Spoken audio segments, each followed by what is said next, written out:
কাল আমি গিয়েছিলাম একটা বিয়ে বাড়িতে। সেখানে গিয়ে আমার কার সঙ্গে দেখা হয়েছিল জানেন? আমার এক্সের সঙ্গে। একটা বাচ্চা নিয়ে বসেছিল। পাশের একজনকে জিজ্ঞেস করলাম, ওটা কে গো? বললো ওটা নাকি ওর ছেলে। সেই আমার মনে পড়লো, ও আমাকে বলেছিল ও নাকি আমাকে ছাড়া বাঁচবে না। এখন তো দেখছি দিব্যি আছে। তারপর বাড়ি এলাম, পুরো রাত আমি ঘুমোতে পারিনি। ফ্ল্যাশব্যাকে চলে গেছিলাম। মনে পড়ে গেল কি করে গভর্নমেন্ট জব পাওয়ার পর ও আমাকে ছেড়ে চলে গেছিলো। আমি যখন বিয়ের কথা বললাম, ও আমাকে বলল ওর মা বাবা নাকি আমাকে মানবে না।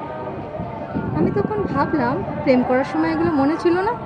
তারপরে যাই হোক, অনেক বিবাদ ঝগড়া হওয়ার পর আমাকে ছেড়ে সে চলে গেল। কিন্তু এই জিনিসটা আমি ঠিকভাবে মেনে নিতে পারিনি। কোথাও যেন সুপ্তভাবে আমার মধ্যে একটা প্রতিশোধ নেওয়ার ইহা ছিল।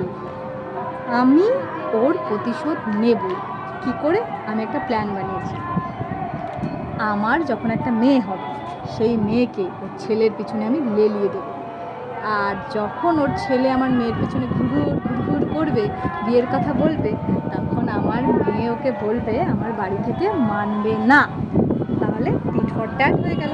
আর যদি আমার মেয়ে না হয়, তাহলে আমি একটা মেয়ে অ্যাডপ্ট করব, কিন্তু প্রতিশোধ আমি নেবই নেব।